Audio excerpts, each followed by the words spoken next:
खुदा उनको हम धन्यवाद करते हैं आज।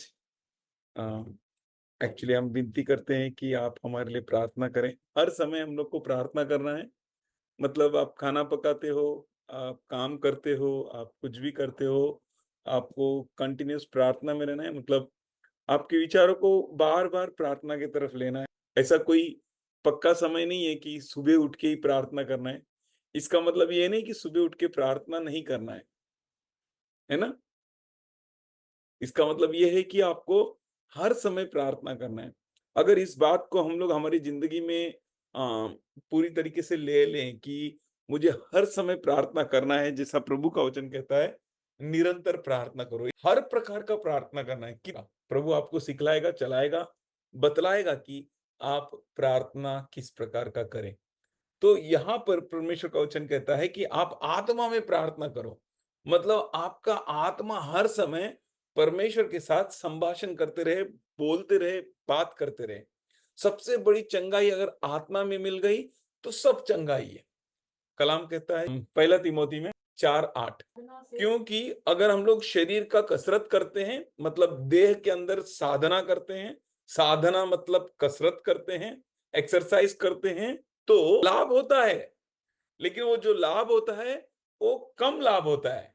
परंतु जो आत्मिक कसरत है, मतलब भक्ति है, आत्मिक कसरत है, मतलब अगर आप आत्मा में कसरत कर रहे हो, कि हम लोग एकदम सीरियस हो जाए, हम लोग प्रभु के साथ उसका दास बन जाए, उसकी सेवा करने का मनसा रखें। इसीलिए परमेश्वर का कलाम कहता है कि आत्मिक कसरत क्या करना चाहिए दास बनने के लिए? कुछ भी नहीं करना चाहिए। सबसे पहला उसका बात मानना चाहिए, उसके पीछे चलना चाहिए, है ना?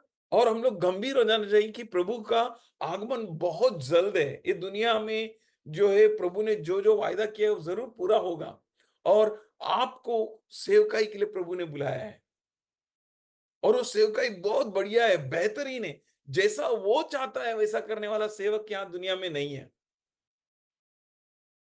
बहुत सारे सेवक होंगे, लेकिन क्या आप परमेश्वर की इच्छा के अनुसार सेवा कर रहे हो? तो परमेश्वर की इच्छा के अनुसार सेवा करने के लिए आपको कसरत करना है, एक्सरसाइज करना है।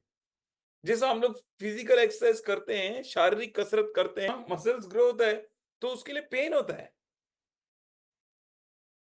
और बहुत सारे लोग बोलते हैं नो गेन विदाउट पेन। मतलब आपको मसल्स ग्रो करने के लिए आपको उस दर्द में से जाना है, उस पीड़ा में से जाना है। आपको कसरत करना है, आपको श्रम उठाना है, साधना करना है आपको। अगर आप शारीरिक साधना करते हो, उससे थोड़ा लाभ ज़रूर है। उसी प्रकार से अगर वो शारीरिक कसरत लाभ देता है शरीर में, तो आत्मिक कसरत, उसको हिंदी में कहा गया है कि भक्ति। भक्ति मतलब आत्मिक कसरत। यहाँ पे लिखा है मेरे बाइबल में स्पिरिचुअल एक्सरसाइज। अगर आप आत्मिक कसरत करते हैं, आत्मा में आप प्रार्थना करो। और कैसे प्रार्थना करना है? हर प्रकार की प्रार्थना की, कई तरह के प्रार्थना है, प्रकारों की प्रार्थना है। क्या हर प्रकार की प्रार्थना करने में आप सक्षम हो? प्रार्थना करो, जैसा आपको प्रार्थना प्रभु अगुवाई कर रहा है। प्रार्थना के प्रकार है, मुंह से भी प्रार्थना करते हैं, दिमाग से प्रार्थना करते हैं, आत्मा से प्रार्थना करते हैं, शरीर में प्रार्थना करते हैं, आत्मा में प्रार्थना करते हैं। हमारा लाइफस्टाइल प्रार्थना है। बहुत लोगों को अच्छा आदत है कि सुबह उठ के प्रार्थना करना, बहुत अच्छी बात है। लेकिन प्रभु चाहता है कि हम निरंतर प्रार्थना करें और हर प्रकार की प्रार्थना करें। आपका जीवन जो है कम्युनिकेट करना चाहिए। आपके आंखें जो है ना, सामने वाले को उससे बात कर, मतलब हमारे आंखें क्या कर रहे हैं? बात कर रहे हैं। तो प्रभु चाहता है कि हम हर प्रकार से प्रभु से वार्तालाप करें, प्रभु से प्रार्थना करें और हर प्रकार का प्रार्थना करो। मतलब वो प्रार्थना करने के लिए आपको आत्मिक कसरत करना है। क्या करना है आपको? आत्मिक कसरत। आत्मिक कसरत सब बातों के लिए लाभदायक है। मतलब ऐसा एक भी बात नहीं रहेगा जहां पर आपको आत्मिक कसरत करके लाभ नहीं हुआ है। ये आपके लिए एक वादा है, ये आपके लिए एक प्रॉमिस है, आपके लिए एक अभिवचन है कि आत्मिक कसरत सब बातों में लाभदायक है। तो क्यों नहीं हम लोग आत्मिक कसरत करें? आत्मिक कसरत करने के लिए क्या क्या लगता है, सब कुछ क्यों नहीं डाल दे? क्योंकि आत्मिक कसरत करने से सब बातों में लाभदायक है। आजकल बहुत लोग लाभ के नाम पे फंसाए जाते हैं, है ना? कल हमारे घर में एक औरत आई थी, बोली, "बाबा देखिए ये पकड़िए आपके लिए फ्री है।" फिर दूसरा चीज़ दिया, बोला, "नहीं, नहीं आप हाथ में लो।" मैंने बोला, "नहीं हाथ में नहीं चाहिए, रखो आप। बताओ आगे बताओ।" तो बोला, फ्री है तो लो।" मैंने बोला, "बाबा बाजू में रखो।" उधर बाजू में रखा। फिर बाद में बोला, "आपके लिए कूपन फ्री है।" क्या है? कूपन फ्री है। इसको फोड़ेगा तो क्या आएगा? आपको लैपटॉप मिलेगा, ये मिलेगा, वो मिलेगा, ये मिलेगा, अगड़म मिलेगा, बगड़म मिलेगा। आपके लिए फ्री है। ठीक है। अभी ये भी फ्री है। अभी सिर्फ आपको डिलीवरी करके देने के लिए आपको हमको कितना देना पड़ेगा? 800 रुपए देना पड़ेगा। रेखा बोली कि तू क्यों सुना उसका? मैंने बोला, बाबा मैं सोचा कि प्रभु का वचन बोल सक इसीलिए मैं सुना। लेकिन दुनिया में आज क्या करते हैं? आपको फ्री का नाम पे आपके पास आते हैं। आपको ये बताते हैं कि आपको प्रॉफिट होएगा, है ना? इसीलिए लोग सुनते हैं। लोग सुनने के बाद कुछ भी फ्री नहीं होता है दुनिया में।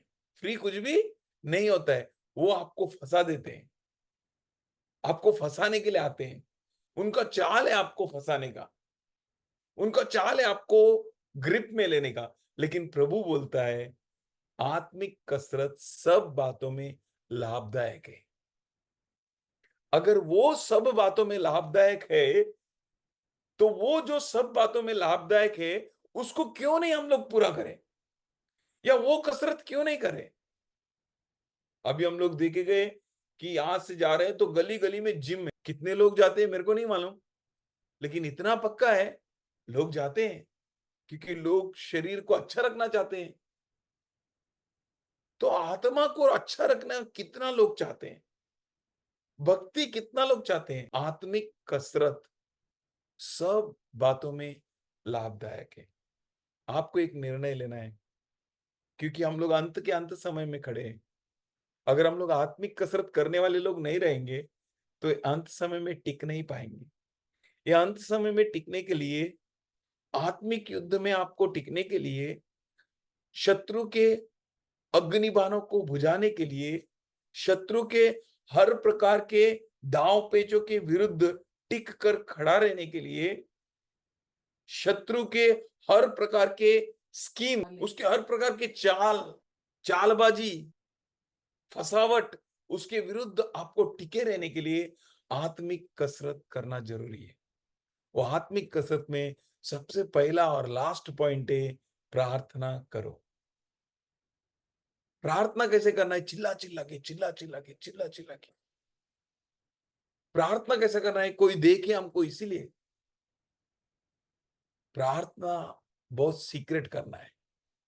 प्रार्थना कंटिन्यूअसली करना है। अभी आपसे बात करते करते भी प्रार्थना कर रहे हैं, मैं तो सीख रहा है अभी,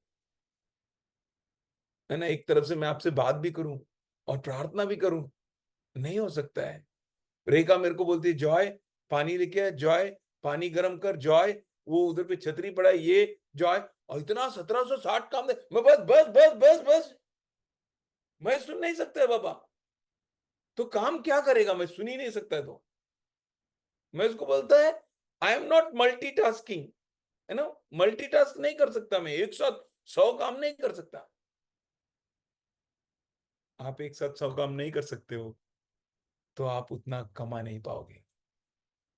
आपको कमाने के लिए, लाभ प्राप्त करने के लिए, एक साथ आप कितना काम कर सकते हो? एक साथ आप क्या-क्या कर सकते हो? एक साथ वहां पर लिखा है, प्रार्थना निरंतर करते रहो। वो इतने सारे कामों में आपको एक काम जरूर करना है, वो है प्रार्थना। और वो प्रार्थना कैसे करना है? निरंतर करना है, बिना रुके।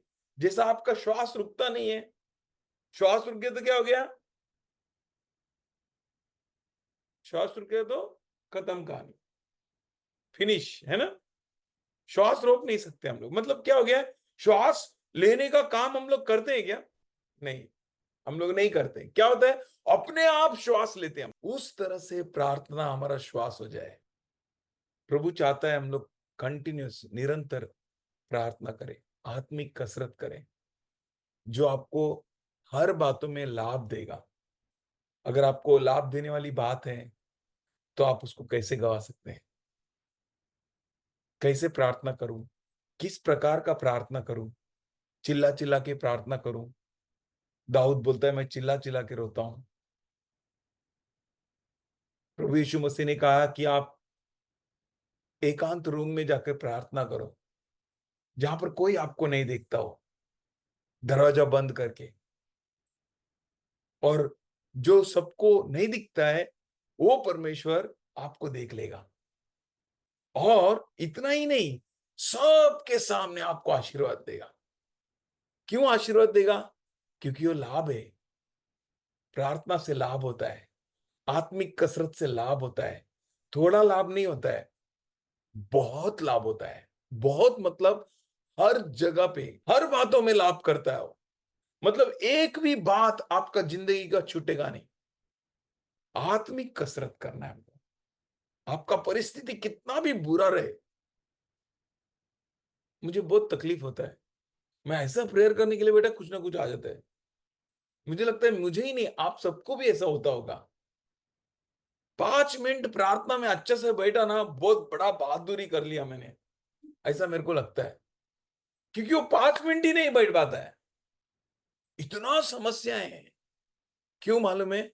वो आपको लाभ देगा, वो आपको लाभ देगा। दुकानदार दुकान खोल के बैठता है, चिल्लाता है कि बाबा आजा, इधर आजा। बहुत लोग चिल्लाता भी है। ये जरूरी है कि जिसने चिल्लाते बेटा उसके पास बहुत भीड़ जाता है? नहीं। प्रभु को मालूम है किसके पास भेजने का है। प्रभु के सामने बैठो, वो रहस्यमय जगह में बैठो, हर समय प्रार्थना करो, और आप जानो कि वो आपको हर बात में लाभ देगा। आपका परिवार में, आपके जॉब में, आपके बिजनेस में, आपके बच्चों में, आपके पति में, हर जगह पे। बहुत लोग यीशु के लिए रो रहे थे, यीशु ने क्या बोला? मेरे लिए मत, मेरे को मालूम है मैं कहां जा रहा हूं, मेरा मकसद सही है, मेरे विचार सही है, मेरा मंजिल सही है। आप आपके लिए रहो, मतलब आप आपके लिए प्रार्थना करो, आपके बच्चों के लिए करो। क्यों बोला उन्होंने करने के लिए? क्योंकि उससे लाभ होगा। आप रो, रोने का और प्रार्थना करने का मतलब यह है कि हम आत्मिक कसरत करें, जिससे हम और खुदा एक होए। नहीं तो प्रभु वो देखता है ना, उसको सब दिखता है, वो आपको आशीर्वाद दे सकता है। प्रार्थना क्यों करने बोलने का? क्योंकि प्रार्थना में आप और प्रभु एक होते हैं। आपका विश्वास बढ़ता है, आप प्रभु के साथ जुड़ते हो, आपको समझता है कहां से आपका स्रोत है। आपका स्रोत ये दुनिया नहीं है, आपका स्रोत प्रभु है। आप प्रभु को देखते रहते हो, आप प्रार्थना करते रहते हो, और इसीलिए जागते रहो कि सब पवित्र लोगों के लिए लगातार विनती किया करो। जागते रहना है। जो जागरूक रहेगा उसको दिखाई देता है, जो जागरूक नहीं रहेगा वो फंस जाएगा। अगर आपको दिखाई, जागरूक रहोगे, आपको दिखाई देगा। अगर आपको दिखाई देगा तो आप प्रार्थना कर पाओगे। हमारे लिए भी प्रार्थना करो, हम सबके लिए प्रार्थना करो। हम लोगों को प्रार्थना की जरूरत है। हमारे लिए कोई प्रार्थना करे उसकी जरूरत है। हम लोग कुछ भी बोले वो लोगों तक पहुंचना चाहिए, और जो भी हम बोले वो सही बोलना चाहिए। कुछ तो हम हमारे विचार से बोल दिया, वैसा नहीं होए। आपको हमारे लिए क्या करना है? प्रार्थना करना है। ये वन मैन शो नहीं है, उठा बहादुर तोड़ के आ गया, नहीं है ये। इसमें आपका बहुत बड़ा भाग है। यहां से अगर हम लोग परमेश्वर का वचन आपको दे रहे हैं, आपसे बांट रहे हैं, इसका मतलब ये नहीं कि हम बहुत बड़ा पीर हो गए, कुछ तो हो गए, नहीं, बिल्कुल नहीं। इसका मतलब ये है कि हमारे लिए कोई प्रार्थना कर रहा है बड़े वफादारी और ईमानदारी के साथ।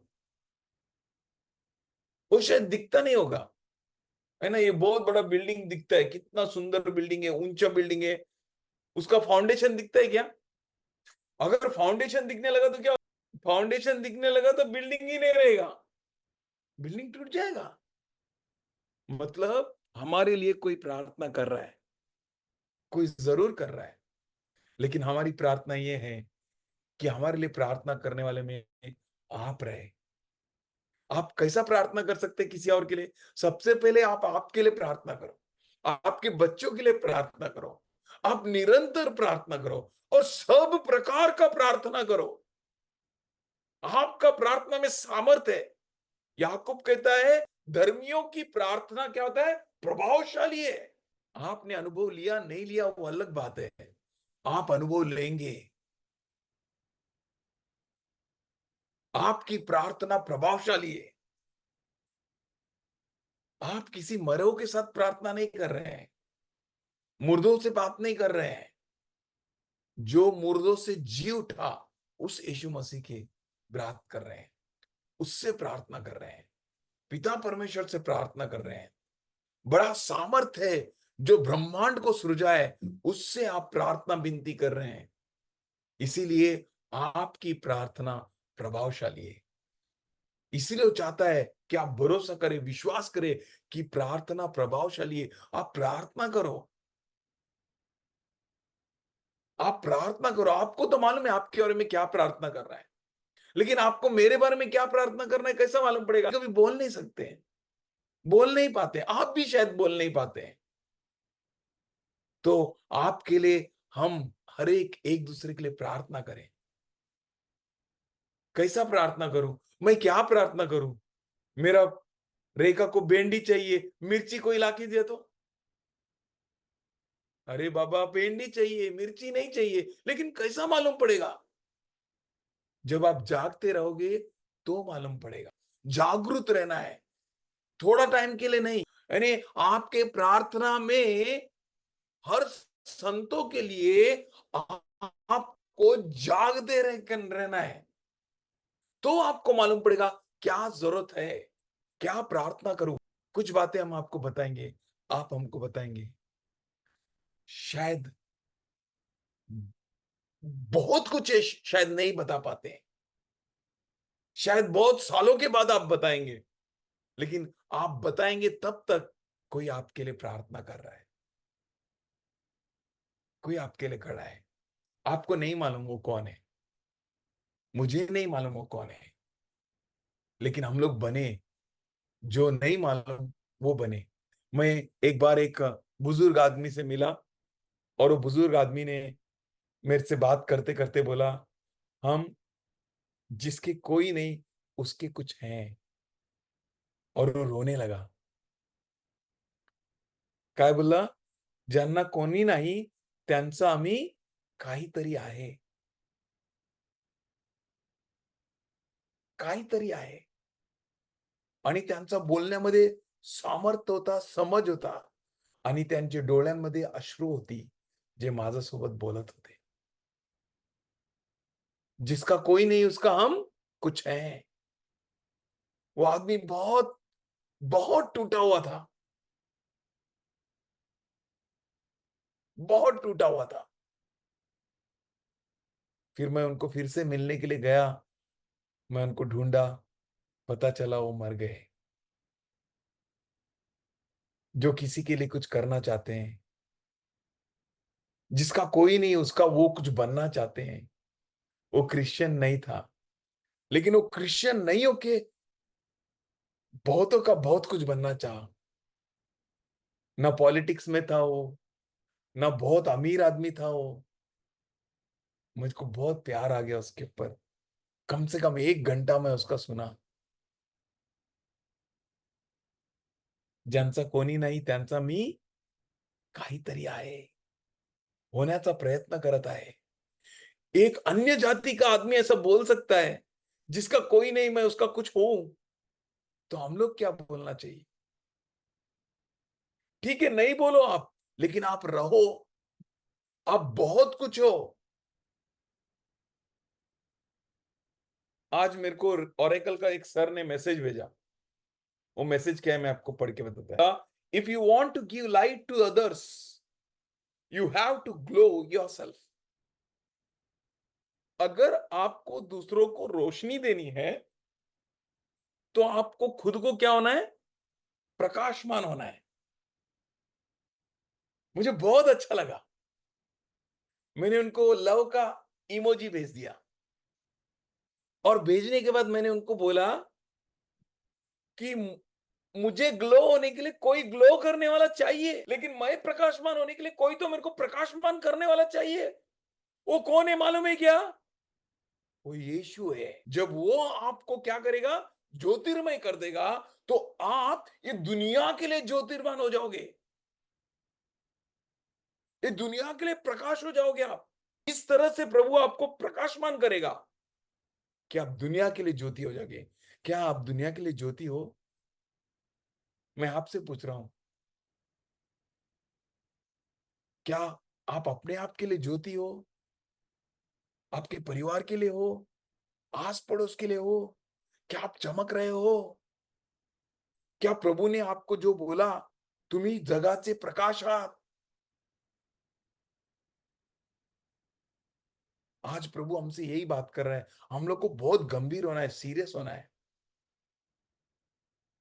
प्रभु के विचार बहुत अद्भुत है आपके लिए, श्रेष्ठ है आपके लिए। आप अंत समय के परमेश्वर के दास है। आपका मुंह में वो वचन डालेगा जो दूसरों को नहीं मालूम। इसीलिए वो बोल रहे हैं, जागते हुए आप प्रार्थना करो। जागते हुए, कैसे जागते हुए? लगातार जागते हुए। कैसा जागना है हमको?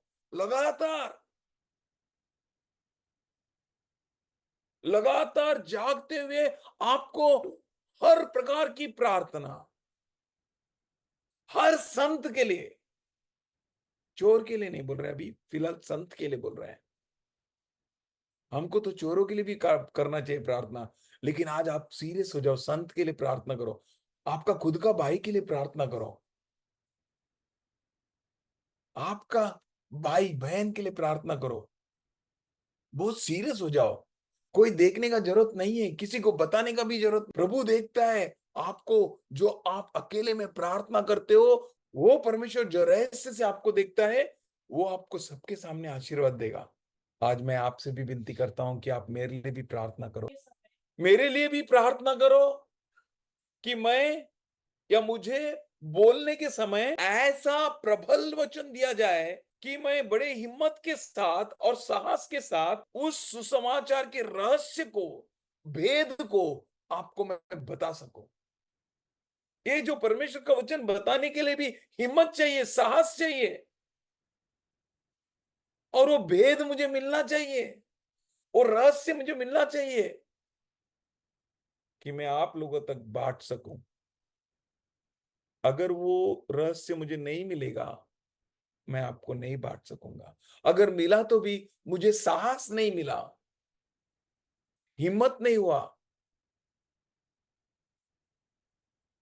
किसी किसी के पास 1 किलो उठाने का ताकत है, किसी के पास 10 किलो उठाने का ताकत है। ताकत है तो उठा पाएगा। उसी तरह से परमेश्वर का वचन बोलने के लिए भी हिम्मत चाहिए। तो उसके लिए आप प्रार्थना करिए, क्योंकि इन अंतिम समयों में प्रभु हमें प्रकाशमान करेगा अद्भुत तरीके से। ये प्रकाश जो है, अंत समय के भविष्यवाणियों के साथ भरा हुआ रहेगा, उसके ज्ञान और बुद्धि से भरा हुआ रहेगा। आपको प्रभु ने प्रकाशमान करने होने के लिए बुलाया है, इसलिए क्योंकि आप दुनिया के लिए प्रकाश दो। आप हमारे लिए प्रार्थना करिए, हम हमारा मुंह खोलकर बोल सके, और हमें वो शब्द प्रभु से दिया जाए। वो शब्द बोले हम लोग जो बोलना चाहिए। उसके लिए आप हमारे लिए प्रार्थना करिए। हम नहीं चाहते हैं कि हम एक भी अपशब्द बोले, गलत शब्द बोले, दुख देने वाले शब्द बोले, चोट पहुंचाने वाले शब्द बोले, खुद का स्वार्थ का शब्द बोले। अगर ऐसा कुछ बोले जो परमेश्वर का है, वही बोले। उसके लिए आप लोगों का बहुत बड़ा जरूरी मदद है और मदद चाहिए। आपके प्रार्थना में सामर्थ्य है, इसीलिए आप हमारे लिए प्रार्थना करें। हमें भूल नहीं जाइए।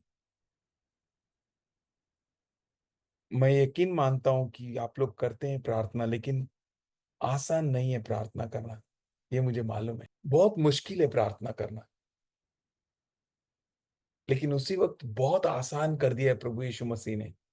इसीलिए उसने बोला है, निरंतर प्रार्थना करिए।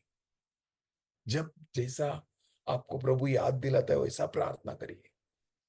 मेरी माँ लिख के रखती थी हर एक का नाम। आपको मैं ये नहीं बोलेगा लिख के रखो, लेकिन आपको ये जरूर बोलेगा, जो कर सकते हो करो। आत्मिक कसरत करो। वो आपको और आपके प्रियो को सबको लाभ देगा। प्रभु आप सबको आशीर्वादित करे। प्रार्थना के बारे में बोल बोल कर आपको मैं हैरान नहीं करना चाहता हूं, लेकिन ये जरूर बोलना चाहता हूं कि आप प्रार्थना करिए। हमारे कलीसिया में आने वाले हर एक जो है, प्रभु के इन अंतिम समय के अब भविष्यवाणियों को सुन सके। सुनने के लिए भी अनुग्रह चाहिए ना। वो शीबा की रानी आई, बोली तेरे नौकर कितने धन्य है बाबा, जो तेरे सामने खाना परोसते हैं, सेवा टहल करते हैं। क्यों धन्य हो? क्योंकि वो सुलेमान के मुंह से निकलने हुए ज्ञान के बातों को सुनते हैं। कितना धन्य है वो। वो कुछ पैसा नहीं देते हैं, उल्टा उससे पैसा लेते हैं, उससे खाना लेते हैं और उसके ज्ञान के बातों को सुनते हैं। कितना धन्य हो, ज्ञानी बन जाते हो। उसी प्रकार से परमेश्वर के वो इस अंत समय के भविष्यवाणी को सुनने के लिए भी अनुग्रह चाहिए, उसकी रहमत चाहिए, उसकी इच्छा चाहिए, तो हम सुन सकते हैं। और मैं विश्वास करता हूं प्रभु ने बहुत बड़ी योजना से हम सबों को इकट्ठा किया है यहाँ पर, कि हम सब उसके वचनों को सुनकर, अंत समय के बातों को सुनकर इस अंत समय के हम लोग दास बन जाए। वो बोलता है, मेरी आत्मा को मैं हर एक पर उंडेलूंगा। आप उस पात्र बन जाए कि वो आपका अंदर वो आत्मा उंडेले और आप नबूवत करने लगे, भविष्यवाणी करने लगे। देखने वाले देखते रह जाए, किस स्कूल से सीख कर आए हैं आप? पवित्र आत्मा का स्कूल से। पवित्र आत्मा आप सबों को भर दे, अद्भुत तरीके से भर दे। इसीलिए आप अभी से ही अपने आप को तैयार करें। आपके खुला रहे, उसके लिए खुला रहे, जागते रहो, खुला रहो। और प्रभु आप में काम करे। प्रार्थना करो, प्रभु का सेवा करे, प्रभु के बातों के अनुसार अपना जिंदगी को सजाएं,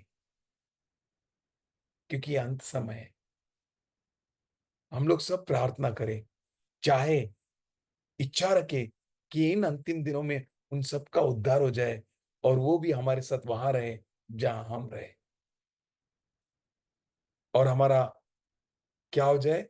हम उठा लिए जाएं जब प्रभु यीशु मसीह बादलों पर आएगा। आप उस तरीके से जिए। कल मुझे कोई मिले, लेकिन मैंने उनसे ऐसे कहा, हमारे सब बड़े बड़े रस्सियां, चैन प्रभु ने काट दिया है ताकि हम स्वतंत्र हो जाए। लेकिन हम लोग यहाँ पे जी रहे हैं, पति पत्नी के रिश्ते में जी रहे हैं, भाई भाई बहन के रिश्ते में जी रहे हैं, बाप बच्चे के बेटे के रिश्ते में जी रहे हैं। लेकिन वो प्रभु ने जब तक रखा तब तक के लिए हम लोग, प्रभु का रिश्ता इतना मजबूत हो गया है ना, कि हम सब रिश्तों को भूल रहे हैं और हम लोग चले जाएंगे। हर एक व्यक्ति उस तरह से उसके साथ मजबूत हो जाए, इतना मजबूत हो जाए। और उस मजबूत होने के बाद एक पत्नी अपने पति के लिए रोकर प्रार्थना करे, एक पति अपने पत्नी के लिए रोकर प्रार्थना करे, माँ बाप बच्चों के लिए रोकर प्रार्थना करे, बच्चे अपने माँ बाप के लिए रोकर प्रार्थना करे, निरंतर प्रार्थना करे। हम सब एक दूसरे के लिए प्रार्थना करें, जागरूक होकर।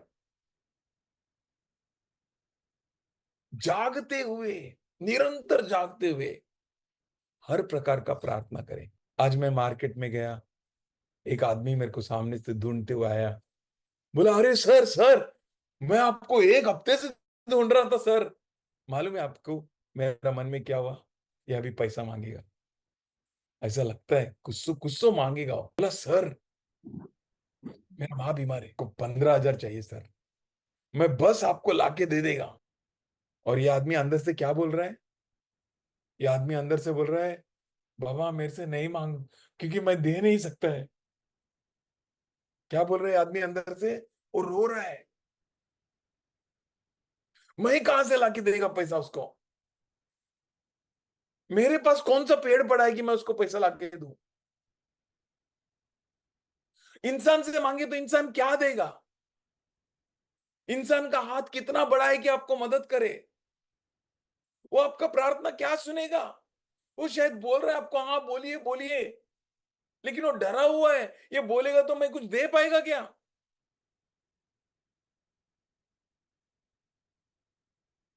कौन आपको देगा? यहां पर प्रभु बोल रहा है, मेरे से मांग, मैं तुझे दूंगा, मुझे पुकार, मैं उत्तर दूंगा। प्रभु बोल रहे हैं, निरंतर प्रार्थना कर। क्या तूने मांगा है? बस हो गया? और नहीं चाहिए? मतलब अपने पास इतना मांगने के लिए है कि हम निरंतर मांगे तो भी कम है। इसीलिए वो बोल रहा है, निरंतर मांगो और जागते रहकर मांगो, कुछ भी मत मांगो, सही चीज मांगो। इंसान दे नहीं सकता है, इंसान देने में नाकामयाब है, लेकिन प्रभु दे सकता है। इसीलिए वो प्रभु बोलता है, इस अंतिम कलीसिया को, जिसको वो बांध रहा है, जिसके पास संपूर्ण सप्लाई है, मांगो। काश वो आदमी बोला होता, मेरे माँ के लिए प्रार्थना कर, मैं दौड़ के जाता। मेरे से पैसा मांगे तो मैं क्या देगा? मेरे पास पैसा नहीं है उसको देने के लिए। पैसा रहता तो शायद दे देता। क्यों ना हम थोड़ा गंभीर हो जाए प्रभु के साथ, हम लोग सही चीज मांगे। छोटा चीज नहीं मांगो, बड़ा चीज मांगो। बड़ा चीज मांगो मतलब कार, बंगला, गाड़ी। नहीं, मैं ये नहीं बोल रहा हूं। ये सब चीप थिंग्स है, तुच्छ चीजें हैं। प्रभु के सामने तुच्छ चीजें नहीं मांगो। प्रभु ने बोला, शारीरिक कसरत थोड़ा लाभदायक है, परंतु आत्मिक कसरत सब बातों में लाभदायक है। तो जो सब बातों में लाभदायक है वो मांगो, थोड़ा चीज मत मांगो। गाड़ी, घोड़ा, बंगला, घर नहीं, जो सब बातों में लाभ रहे वो चीज मांगो। आप प्रभु से कुछ भी मांगकर उसकी कीमत को गिरा मत दो। वो प्रभु है, वो जिंदा खुदा है, राजाओं का राजा और प्रभुओं का प्रभु है। वो आपके हाथों को धन संपत्ति उत्पन्न करने का सामर्थ्य देता है। आपको धन संपत्ति मांगने का जरूरत नहीं है, आपको सही चीज मांगना है। प्रभु आप सबको आशीर्वादित करें। क्यों ना हम अपने आंखों को बंद करें। हे महान परमेश्वर, शक्तिशाली खुदा, ये तेरे पवित्र लोगों के लिए हम शुक्रगुजार हैं, जिनको तूने इस दुनिया की नींव रखने से पहले से ही चुना है, ताकि खुदा बाप हम सब मिलकर तेरी महिमा और गुणगान कर सके। खुदा बाप, ये अंतिम समय की कलीसिया को जिसको तू रच रहा है, हम शुक्रगुजार हैं। निरंतर प्रार्थना करने के लिए, जागते हुए, बिना रुके, हर समय जागते हुए प्रार्थना करने के लिए, हर प्रकार की प्रार्थना करने के लिए तूने इन प्यारे बच्चों को, तेरे कलीसिया को, तेरे संतों को तूने चुना है। हम धन्यवाद करते हैं आज। इन सबों पर तेरे आशीष रहे प्रभु जी। ये तेरे सारे संत चमके खुदावन, प्रकाशमान हो जाए प्रभु जी। सर्व सामर्थी, सर्वज्ञानी और सर्वभौम परमेश्वर, जिसके खजाने में कोई कमी नहीं है पापा, और जो कभी हमारे हमसे मुंह नहीं मोड़ता, जो निरंतर हमारी प्रार्थना की और अपनी कान को लगाता है। हे बाप आसमानी, तूने हमें बार बार कई बार कहा है निरंतर प्रार्थना कर। आज हम इस कलीसिया तेरे सब प्रकार के आशीष उन पर कहते हैं, तेरा विशेष अभिषेक कहते हैं, प्रार्थना जीवन कहते हैं। हाँ प्रभु जी, ये कलीसिया अंत समय का सामर्थशाली योद्धाओं की तरह उठे परमेश्वर। ये तेरे दास, तेरे बच्चे, उनकी हर एक जरूरत के लिए तेरी ओर देखे परमेश्वर। केवल शारीरिक कसरत जो थोड़ा सा लाभदायक है, थोड़ी बातों में ही लाभदायक है, उसमें ही घूम ना जाए, परंतु परमेश्वर ये आत्मिक कसरत में भरपूर हो जाए। इनका परिवार, इनके बच्चे, इनके हर कोई, इनसे जुड़ी हर बात आत्मिक कसरत में लगे रहे प्रभु जी, ताकि ये सिर कहलाए, कदापि पूंछ नहीं। ये तेरे बच्चे सामर्थ्य से भर जाए, विशेष अभिषेक से भर जाए। हम धन्यवाद करते हैं, तूने हमारी प्रार्थना सुनी। हम शुक्रगुजार है परमेश्वर। इन अंतिम समय में ये तेरा नबूवत करने वाले नबी बन जाए, इनके मुख में तेरे सामर्थशाली शब्द रहे। आप पिताजी कईयों को तेरे पवित्र मार्ग में चलाने वाले विशेष लोग बन जाए। धन्यवाद करते हैं तेरे सारे वायदों के लिए। हर प्रकार के समस्या में गिरे हुए लोगों पर तेरी चंगाई को मांगते हैं। हर प्रकार का श्राप, हर प्रकार का दुख, हर प्रकार का क्लेश, हर प्रकार का दबाव, तनाव, चिंताएं, हर प्रकार की बात जो उन्हें कमजोर करती है, नासर यीशु के नाम से हम डांटते हैं और दूर होने को कहते हैं। पिताजी तेरा अभिषेक है, तेरा दया है, तू चंगा करता है, हम चंगा हो जाते हैं।